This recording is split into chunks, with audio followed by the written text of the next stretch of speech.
सच्चिदानंद भगवान की जय, साई गुरुदेव भगवान की जय। थोड़ी सी चर्चा चली कि कौन से भगवान, है ना।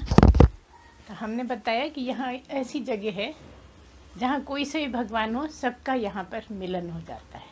सारे भगवान जो हैं, जितने भी, श्री कृष्ण जी हों या राम हों या शिव जी हों या गणेश जी हों या कोई भी हो, सबका एक जगह मिलन है। ऐसी जगह है। ऐसा क्यों है? ऐसा इसलिए है क्योंकि आत्मा सब में है। जैसे आप में आत्मा है, ऐसे सब भगवान में भी आत्मा है। बिना आत्मा के कोई भी नहीं है ना। तो जैसे आप हैं, अब यहाँ ये तक भी कह सकते हैं कि चाहे आप हो, क्योंकि आत्मा के लेवल पे सब एक जैसे हैं, है ना। जैसे भगवान में आत्मा है, ऐसे आप में भी आत्मा है। वो मनुष्य बन के आए, उनमें भी आत्मा थी, और आप में भी, सब में आत्मा है। लेकिन अंतर क्या था? अंतर ये था कि वो आप सब जीव हो, आप मन के हिसाब से चलते हो, और वो भगवान बन गए थे। क्यों भगवान बन गए थे? क्योंकि उन्होंने आत्मा की जानकारी कर ली थी। आत्मा क्या है, कैसे है, मैं क्या हूँ, किस तरह से मैं मनुष्य बना, क्यों मनुष्य बना, ये सब चीज़ें जिसने मालूम कर ली वो भगवान हो गया। जिसने इसकी खोज कर ली कि मैं हूँ कौन, क्या मैं शरीर ही हूँ या फिर कुछ और हूँ। तो जब हम इसकी तपस्या करते हैं, जब हम सही ढंग से चलते हैं, जब हम अपने मन की शुद्धि करते हैं, तो धीरे धीरे ये बातें समझ में आती हैं। शुरू में कुछ समझ में नहीं आती हैं। अभी आपने बहुत से राम कथा सुनी होंगी, टीवी पे तो दिन भर ही आती रहती है ना। राम कथा भी सुनी होंगी, भागवत की भी सुनी होगी, और भागवत में तो सभी कथाएं हैं। राम की भी है, कृष्ण की भी है ना, वो आदि बहुत सारे 24 अवतारों की भी बात है, सब कुछ है बहुत ज़्यादा। लेकिन यहाँ जो बात है वो ये है कि सब में एक आत्मा ही बैठी है। हर प्राणी में, चाहे भली वो और नीचे चले जाइए आप, नीचे की योनियों में, तो भी हर कीड़े, छोटे से छोटे कीड़े में भी आत्मा है। क्यों है आत्मा? भाई ऐसा भी तो कोई हो सकता है कि बिना आत्मा के हो? ऐसा नहीं हो सकता, क्योंकि आत्मा हर जगह है। कोई जगह ऐसी नहीं है जहाँ आत्मा नहीं हो। आप जो सब रहते हो ना, आत्मा के ही समुद्र में रहते हो। तो अलग कहाँ हो? अलग अपने अपने मन के हिसाब से। किसी का मन कुछ कहता है, किसी का मन कुछ कहता है, किसी को कुछ करना है, किसी को कुछ करना है, इसलिए सब अलग अलग है ना। अगर खोज हो जाए, आत्मा की खोज हो जाए, तो समझो भगवान हो गए। यही शरीर के साथ, यही मनुष्य शरीर के साथ ही आदमी यहाँ आके मनुष्य से भगवान हो जाता है। देखिए कितना मौका है भगवान होने का, कि यही शरीर लिए हुए अगर हम सही ढंग से चलें, कोई सही गुरु मिल जाए, हमें मार्गदर्शन दे, तो हम भगवान तक भी हो सकते हैं। और जब जब मनुष्य का जन्म दिया है भगवान ने, केवल इसलिए दिया है कि तुम अपनी खोज करो, तुम अपने को जानने का प्रयत्न करो। तुम सारा जीवन ऐसे ही निकाले जा रहे हो, है ना। दिन भर तो खाने पीने में ध्यान है, रात में सो के गुजार दिया है ना। और कह दिया कि ये जो जीवन है, इसको कोड़ियों के भाव ने बर्बाद कर दे रहे हो तुम, है ना। फिर कब करेगा भगवान का भजन? करेगा कब? ये मनुष्य जन्म ही इसलिए मिला है कि भगवान का भजन कर। और मनुष्य जन्म में ही आदमी दूसरे कामों में ज़्यादा लगा रहता है ना। आप कहोगे फिर बच्चे कौन पालेगा, फिर घर का काम कौन करेगा, ये जीवन कैसे चल पाएगा अगर हम नहीं करेंगे? नहीं, सब कुछ करना है। लेकिन करना क्या है कि भगवान का ध्यान रखते हुए, भगवान का ध्यान में, दिमाग में, मन में भगवान को बिठा ले रहें और काम सब करते रहें। जैसे अभी आपका क्या है कि जब हम पूजा करने बैठेंगे ना, तभी भगवान की बात करेंगे। और उसमें भी अगर कहीं मंदिर में बैठे हैं तो बार बार चप्पलों को देखेंगे, है ना। भगवान में मन कम है, चप्पलों में ज़्यादा है। क्या मतलब है? अगर आप एकाग्र मन से झाड़ू भी लगा रहे हो तो वो पूजा से ज़्यादा बड़ी है। इसको समझिए आप, है ना। आप कहोगे अच्छा झाड़ू लगाने में भला, ये तो बहुत गलत है, हमारे यहाँ तो ऐसा बताया कि नहाने के बाद ही भगवान का नाम लो, है ना। तो ये क्या बात है? ये बात समझने की ये है कि जब आप पूजा करते हो ना, जब भगवान को नहलाते हो, भगवान को टीका लगाते हो, फूल चढ़ाते हो, हार पहनाते हो, कपड़े पहना, जो भी करते हो, जो हाथों से काम हो रहा है उसके लिए नहाना जरूरी है। और जो मन से काम हो रहा है जो मन से भगवान का याद कर रहे हो, स्मरण कर रहे हो, उसमें कोई नहाने की भी जरूरत नहीं। अब कहीं भी बैठे हो, कैसे भी बैठे हो, कुछ भी कर रहे हो, तो भी भगवान के स्मरण के साथ काम कर सकते हो। ये आपके लिए बहुत बड़ी जानकारी है जो आप आज से ही शुरू कर सकते हो। ये जो आपको एक मन में बैठा हुआ है ना कि भाई नहा लेंगे तब भगवान का नाम लेंगे, जब वो पूरे टाइम आपके साथ है, एक सेकंड को भी आपको नहीं छोड़ता है, तो आप छोड़े क्यों बैठे हो उसको? वो तो परहेज नहीं कर रहा कि नहाने के बाद आऊंगा मैं, अभी तो मैं नहीं रहता, जाओ। ऐसा हो सकता है? अगर एक सेकंड को भी भगवान चला जाए तो आपका छुट्टी हो जाएगी, है ना। इसलिए आपको भी ये समझना है कि जो हमारा पूरे समय ध्यान रखता है, जो हमारे कर्मों पे नज़र बनाए हुए है, कर्मों के फल सबको मिलते हैं, तो सबको पता है आज के ज़माने में, है ना। जैसा जो बोता है खेती वैसी पैदावार होती है। ये तो बड़ी मोटी सी बात है ना। अच्छा, इतने लोग बैठे हैं, कोई बताए, मान लो कि गेहूं बोया है तो चना उग जाएगा? चना बोया है तो चना, ज्वार बोई है तो ज्वार लगेगी, है ना। पूरा जब पेड़ बड़ा हो जाएगा तो जो बोया है दाना वही उसमें लगना है, निश्चित है ना। ऐसी फल, जिस फल का बीज बोया है उस पेड़ में वही फल लगेंगे, सीधी सी बात। तो जैसा तुम करते हो वैसा ही फल मिलता है, और सबको मिलता है समय आने पे। जैसे ऐसा नहीं है कि कोई उग गया या दाना उग गया या अंकुरित हुआ और उसमें फल लगने लगेगा, समय आने पर ही लगेगा, है ना। तो क्या होता है, हम खूब मस्ती में रहते हैं, कुछ भी करते रहते हैं, कुछ भी, अरे कुछ भी तो नहीं होता, हमने देखा है कुछ नहीं होता है। और जिनका अच्छा टाइम चल रहा है वो तो बिल्कुल दावे से कहते हैं हमारा कोई बिगाड़ ही नहीं सकता कुछ। लेकिन कब फसल पकेगी, कब उसके तोड़ने का समय आएगा, ठीक ऐसा ही कर्मों का है। समय आने पर आपको जैसे बोया है वैसा आपको फल मिल जाएगा। इसलिए आपको क्या करना है, ये सब से बचने के लिए क्या करना है, आप पूरे समय स्मरण में रहिए और सब काम करते रहिए। मुश्किल है, बहुत मुश्किल है क्या? अच्छा बताओ, कौन सा समय ऐसा है जब तुम कुछ ना कुछ नहीं सोचते? कोई समय ऐसा बता दो कि फलाने टाइम हम कुछ नहीं सोचते, हम जग रहे हैं मगर हम कुछ नहीं सोचते। लेकिन कोई भी ऐसा टाइम नहीं बता सकता, जब तक उस पदवी पे ना आ जाए तब तक ये बस में नहीं है कि आप 1 सेकंड के लिए, 10 सेकंड के लिए, 1 मिनट के लिए बिना विचारों के रह जाओ। भले झाड़ू लगा रहे हो लेकिन कहीं कहीं का सोच रहे हो, जाने कहाँ कहाँ की बात आ जाती है दिमाग में, और एक खत्म नहीं होती, दूसरी आ जाती है, तीसरी आ जाती है, लगातार चेन चलती रहती है। उस चेन को तोड़ने के लिए भगवान के स्मरण के साथ सारे काम करिए। रोजमर्रा के जो भी काम करते हैं, धीरे धीरे आदत पड़ेगी, एक दिन में नहीं पड़ती है। अभ्यास से लेके सब कुछ हो जाता है। कितना भी कठिन काम हो, अगर अभ्यास हो जाए तो करने में आदमी सक्षम हो जाता है ना। तो अगर आप ऐसी आदत डालेंगे तो आपके कर्म बनेंगे ही नहीं। हमने काय का तरीका बताया, कर्म न बनने पाए, है ना। अब आपको फिर पढ़ेंगे कब, बच्चों को कब पढ़ाएंगे, क्या करेंगे, कैसे चलेगा, उसके लिए नहीं है। अगर आप कंसंट्रेशन से पढ़ रहे हो तो उतने समय भगवान की ही पूजा हो रही है। क्यों? क्योंकि बुद्धि एकाग्र है। यहाँ एकाग्र होने से मतलब है, जब आप पढ़ रहे हो या पढ़ा रहे हो उस समय आपका भगवान के ही खाते में जाएगा वो सब टाइम। इसलिए बड़ा आसान है, मुश्किल नहीं है ये वाली बात जो हम कह रहे हैं। अच्छा, इतनी भागवत सुनी, किसी ने बताया आपको किस तरह से रहिए आप, भगवान के स्मरण में रहा करो? कोई नहीं बताता।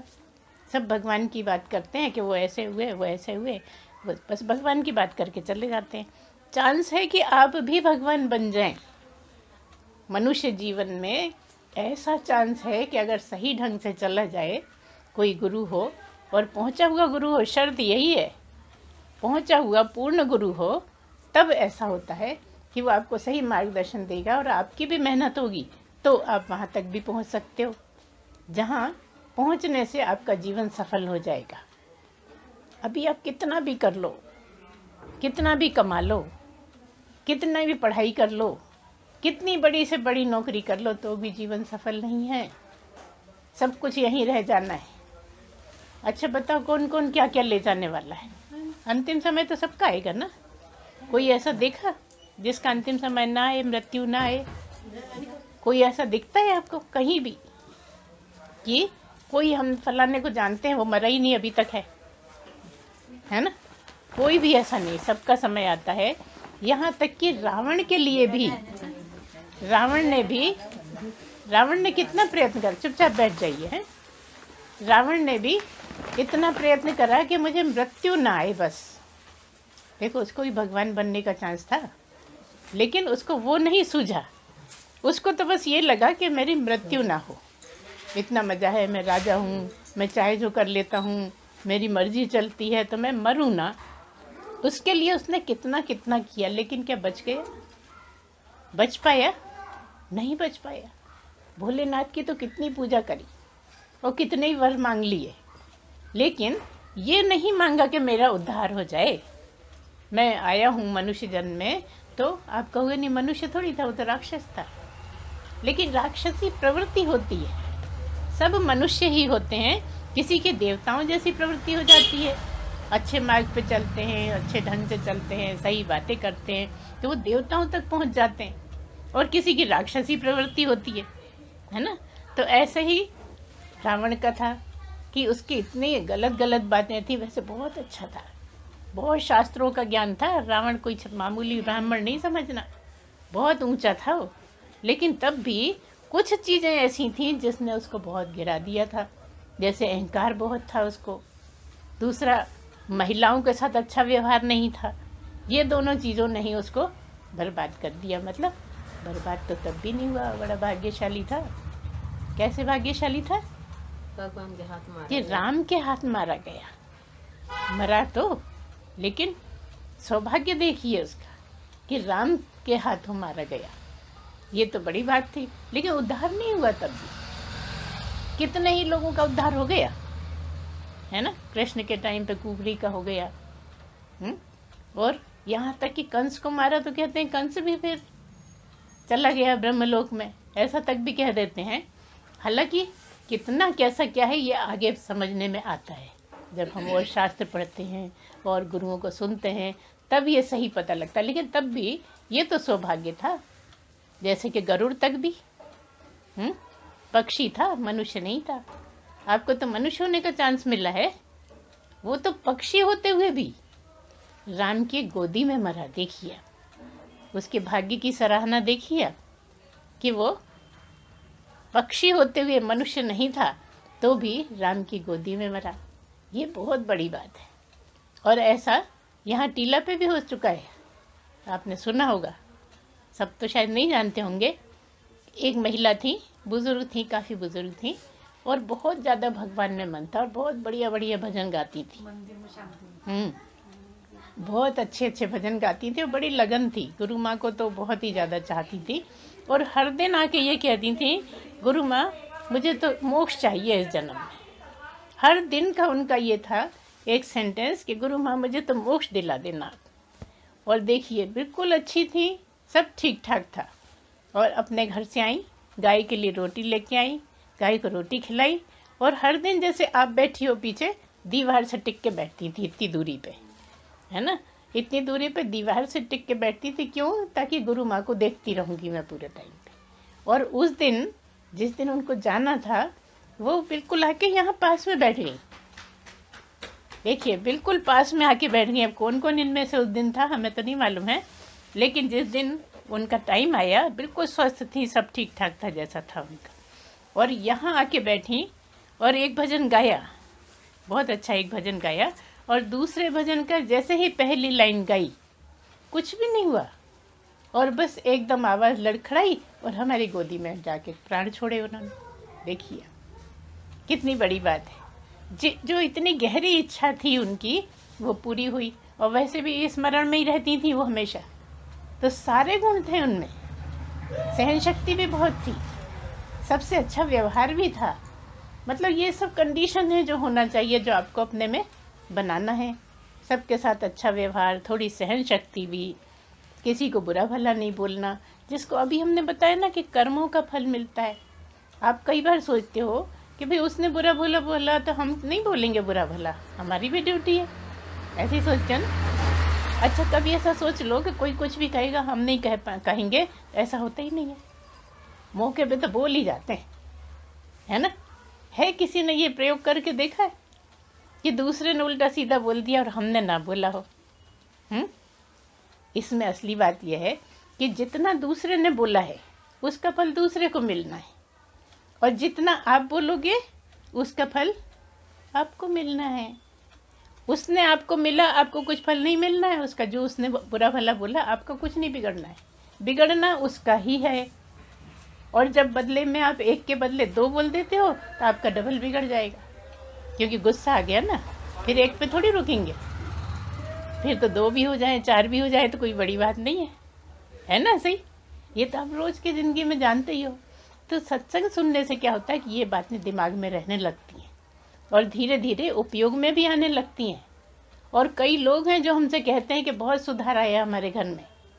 जब आप बार बार सत्संग सुनेंगे तो वो बात कहीं ना कहीं रहेगी दिमाग में, कहीं फंसी रहेगी, और जब वो मौका होगा उस तरह का तो आपको झट से याद आ जाएगा कि मुझे कर्म नहीं बनाने हैं, मैं कर्म नहीं बनने दूंगी, क्योंकि कर्मों से ही सब कुछ चल रहा है। जब आपके पूरे कर्म निपट जाएंगे तो आप सोचिए, आप बरी हो जाएंगे। आप जो अभी कर्मों के बंधन में हैं, भेजा उसने कर्म काटने के ही लिए, और रोज कर्म करते रहते हैं जाने कितने, है ना? सुख भी आते हैं, दुख भी आते हैं। अच्छे कर्मों का फल सुख है और बुरे कर्मों का फल दुख है, सबके साथ ऐसे ही। लेकिन आप क्योंकि ध्यान नहीं रख पाते तो कर्म बनाते रहते हो। और इससे एक और फायदा है सत्संग सुनने से, अगर जागे हुए, फिर से हम कह दें कि शर्त यही है कि जागा हुआ गुरु होना चाहिए।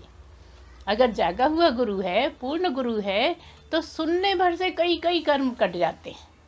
कहते हैं ज्ञान अग्नि में भस्म हो जाते हैं। जो ज्ञान सुनाता रहता है उससे बहुत से कर्म भस्म हो जाते हैं। तो कितना अच्छा मौका है। लेकिन विश्वास नहीं होता हमें लगता है कि नहीं नहीं, नकली तो असली लग जाएगा, असली को नकली, अरे इनके कोई बहुत बड़े प्रोग्राम ही नहीं होते, हम कैसे मान ले, है ना? शंका होती है मन में। जहाँ बहुत भीड़ है वहाँ लगता है कि ये है सही। कलयुग में ऐसा सबका भाग्य नहीं है कि दर्शन भी हो जाए। एक तो असली गुरु मिलेगा नहीं, आपको ढूंढ ढूंढ के रह जाओगे, नहीं मिलेगा। एक बार लड़का मिल जाएगा लड़की के लिए, लेकिन गुरु मिलना बहुत मुश्किल है। और जो मिलेगा और भाग्य में नहीं होगा तो विश्वास नहीं होगा, या फिर कोई जो नकली है वो असली लगेगा, क्योंकि वहाँ तामझाम ज़्यादा है, वहाँ ज़्यादा दिखावे के लिए है सब कुछ, तो आपको वहाँ ज़्यादा आकर्षण लगता है। इसलिए आप, अगर आपको मिल रहा है कोई सच्चा गुरु, तो आप पूरा फ़ायदा उठाइए। क्यों फ़ायदा? सब क्या है जो भी बताया कि कर्म भस्म होते हैं। जो आप कितने ही दिनों में कर्म जितने भस्म कर पाओगे, एक बार सत्संग सुनने में बहुत सारे कर्मों का खात्मा हो जाता है। तो ऐसा किसको बुरा लगता है बताओ? हाथ उठाओ, किस किस को बुरा लगता है? नहीं लगता होता आप तो बिल्कुल बेफिक्री से कह दो, हमें कोई फर्क नहीं पड़ता है ना, हमारा काम तो हो गया, हमें क्या फर्क पड़ना है। लेकिन क्योंकि अभी भगवान ने हमें जिंदा रखा है तो कुछ ना कुछ तो भेद है ना? आप लोगों के कल्याण के लिए ही जिंदा रखा है, इसलिए जहाँ भी जो बुलाता है हम बिल्कुल जाते हैं। हमारी तबीयत भी खराब रहने लगी है तो भी हम पूरी कोशिश करते हैं कि जाएं। इसीलिए दूध पीना बंद कर दिया, पहले तो बहुत पीते रहते थे, है ना? शायद ज़्यादा कोटा हो गया, है ना? तो हम आपको यही बता रहे थे कि आप इसका लाभ उठाइए। हजारों, लाखों, करोड़ों में कोई सच्चा गुरु मिल जाए तो आप बहुत बड़ी बात समझना। मिलते नहीं है, इतने देख रहे हो आप, पूरा गुरु कोई नहीं है। और जब तक पूर्ण गुरु नहीं मिले, उससे ज्ञान नहीं सुनो, तब तक कर्म नहीं कटेंगे। फायदा होगा क्या? फायदा होगा उतनी देर आपके कर्म नहीं बनेंगे जितनी देर आप सत्संग में बैठोगे, भागवत में बैठोगे, ध्यान उधर लगाए रहोगे, तो देर कर्म नहीं बनेंगे। जैसा अभी हमने बताया कि भले झाड़ू लगाते में, खाना बनाते में आप भगवान का स्मरण करोगे तो उतनी देर कर्म क्यों नहीं बनेंगे? क्योंकि दिमाग आपका स्मरण में लगा है, और उसी दिमाग से आप कुछ कुछ दूसरी चीजें सोचते रहते हो, तो सोचने भर से कर्म बन जाते हैं। आप सोचिए क्या बोल रहे हैं। करने की तो बात बाद में आती है, जो आपने सोच लिया ना उसके भी कर्म बन जाते हैं। और सोचते तो रहते हो, अरे उसने मुझे कैसा बोल दिया था, अब मिलने दो, मैं भी सुना दूंगी, कहते हो ना कहते हो मन में तो लगता है कि इतनी बेइज्जती कर दी, सबके सामने मुझे ऐसा बोल दिया, अब मिलने दो, मैं भी मजा चखाऊं। कर्म बन गया। अभी कुछ नहीं किया आपने, अभी कुछ बोले नहीं, अभी वो मिली नहीं, लेकिन कर्म बन गया। तो स्मरण से सबसे बड़ा फायदा ये है कि आपके कर्म नहीं बनते। जितनी देर सत्संग सुनते हैं उतनी देर कर्म नहीं बनते, और अगर सदगुरु से सुन लो तो फिर कटते हैं, बने बनाए कट जाते हैं बहुत सारे। अब कभी कभी हमसे लोग ये पूछते हैं कि हम तो सत्संग सुनते रहते हैं फिर क्यों नहीं कट रहे हैं? बनते भी तो रहते हैं रोज, और एक जन्म के नहीं, जन्मों जन्मों के कर्म पड़े हैं आपके, है ना। तो जब आपके कर्म पूरे कट जाएंगे बस वही जन्म आखिरी जन्म हो जाएगा, फिर आपको शरीर नहीं मिलेगा। मुक्ति किसे कहते हैं? मुक्ति तक पहुंचाते हैं। हमारे गुरु ने हमें वो विद्या सिखाई है जहां हम मुक्ति दिला सकते हैं। अगर आपका भी पूरा सहयोग हो, अगर आप जैसा कहते हैं वैसा करते जाओ, मन की शुद्धि कर लो, तो हम आपको पार लगा सकते हैं। सोचिए कितनी बड़ी चीज़ है। करोड़ों में भी कोई ऐसा गुरु मिल जाए तो बहुत मुश्किल है, क्योंकि यहाँ तक पहुँचना ही बड़ा मुश्किल है, बहुत कठिन होता है। लेकिन अगर इंसान ठान ले तो इंसान तो चांद पे भी पहुँच गया, मंगल पे पहुँच गया, है ना। कभी 100 साल पहले तो किसी ने सोचा भी नहीं होगा कि वो जो छोटे छोटे दिख रहे हैं इतनी दूर ग्रह, उन पे भी इंसान पहुँच सकता है। तो फिर जो चाहेगा वो क्यों नहीं कर सकता? सब कुछ कर सकता है। ये तो आपका मन मजबूत हो जाए, मन मान जाए, है ना, मन की इच्छा हो जाए कि हम तो ये करेंगे। जैसे किसी बच्चे ने सोच लिया हम तो डॉक्टर बनना है, दिन रात एक करेगा, पढ़ाई करेगा, जो भी बनेगा करेगा, कोई क्लास मिस नहीं होने देगा, और आखिर को डॉक्टर बन ही जाते हैं, इंजीनियर बन ही जाते हैं। जिसको जो बनना होता है अगर पूरी पूरी तैयारी करी है तो बन जाते हैं। अगर यहाँ के हिसाब से आप पूरी तैयारी करो तो वो भी हो जाएगा आपका काम, कि उद्धार ही हो जाएगा। फिर जन्म मरण होना नहीं है। क्या होता है मुक्ति में? जन्म मरण खत्म, फिर दोबारा जन्म नहीं मिलता। अभी जैसे आप मनुष्य हो तो आपको थोड़ा डर लगा रहता है ना कि अगले जन्म पता नहीं क्या मिलेगा, कौन सी योनि में जाएंगे, क्या होगा हमारे साथ, भगवान पता नहीं कहाँ फेंकेंगे। आती है ना मन में बात, सबको आती है। आपको जरा कम आ रही होंगी, बूढ़े लोगों से पूछो, जिनको पता है कि अब मृत्यु आने का ही समय आ रहा है, कभी भी आ सकती है, उनसे पूछो कितनी घबराहट होती है। और इसलिए मृत्यु के टाइम पे बहुत कष्ट होता है। क्यों होता है कष्ट? इसलिए होता है कि भेजा तो था तुम्हें इस काम के लिए, और तुम संसार में इतने उलझ गए कि इसी काम को भूल गए। जिसके लिए भगवान ने मनुष्य बनाया था वही काम भूल गए, तो अब घबराहट तो होती है। अब तो कुछ टाइम बचा नहीं, जब 60 साल निकल गए, 50 साल निकल गए, अब क्या कर लोगे? यही कहोगे थोड़े दिन और। लेकिन अब थोड़े दिन में कुछ नहीं करना है कि नहीं? इसलिए अगर सही गुरु मिल जाए और उनका मार्गदर्शन मिल जाए तो आपके जीवन में ही बहुत सुधार आने लगेगा। आपको खुद को बड़ी शांति मिलने लगेगी, बहुत अच्छा लगने लगेगा। अभी शांति की तलाश में तो सब रहते हैं ना, शांति की तलाश में। कह रहे भैया बहुत उधम मचा रखा है, ऐसा लगता है कहीं शांति में चले जाओ, लगता है ना। तो जब गुरु से मिलने लगते हैं ना तो शोर में भी शांति महसूस होने लगती है। ये कला है कि भीड़ में भी आप अकेले रह सकते हो जब चाहो जाओ, और अकेले में तो भीड़ में सभी हैं। अभी आप अकेले कमरे में भी बैठो तो कहाँ कहाँ के विचार आते रहते हैं, तो भीड़ में ही बैठे हो। दिमाग में बहुत सारे रिश्तेदार बैठे हैं, बहुत सारे आदमी बैठे हैं, बहुत सारी औरतें बैठी हैं, बहुत से जिससे जीवन में मिले हो ना सब बैठे। हर चीज़ आपके चित्त में बैठी है। मन, बुद्धि, चित्त, अहंकार, 4 चीज़ें होती हैं, हम फिर कभी बताएंगे। अभी आप एक ही समझ लो कि मन में ही सब इतने सब चलते रहते हैं, याद आते रहते हैं। कभी बचपन की याद आ जाती है, कभी जवानी की याद आ जाती है, कभी लड़ाई की याद आ जाती है, कभी प्यार की याद आ जाती है। यही चलता रहता है ना। और भी चलता होगा बहुत कुछ, है कि नहीं? तो ये सब न चले, जो हो गया सो हो गया, आगे की सुध ले। कह दिया है बीती ताही बिसार दे, आगे की सुध ले। बड़ा छोटा सा अच्छा फार्मूला है कि जो हो गया सो हो गया, उसको तो कोई पलटा नहीं सकता। किसी का भी कैसा भी जीवन निकला है, अब उसको आप नहीं बदल सकते, लेकिन आने वाला जीवन तो बदल सकते हो। आने वाला जीवन तो सुधार सकते हो। आने वाले जीवन में तो आप अपनी मर्जी के हिसाब से चल सकते हो, क्योंकि अभी हम लापरवाह थे, कुछ भी हो रहा था, कुछ भी कर रहे थे। लेकिन आगे आने वाले समय में तो आप बहुत सुधार कर सकते हो ना। तो आज हम इतना ही बताएंगे आपको। आज आप इतना ही लेके घर जाइए, पल्ले में बांध के, और प्रयत्न करिए जो हमने बताया उस पे चलने का। थोड़ा थोड़ा प्रयत्न कर दिए। हमने अभी तक घड़ी देखी नहीं थी, तो 4:45 बज रहे हैं, हम 5:15 5:30 के बीच में चले जाते हैं। क्योंकि जब गाड़ी शुरू होती है ना, तो फिर वो मुश्किल है रुक पाना।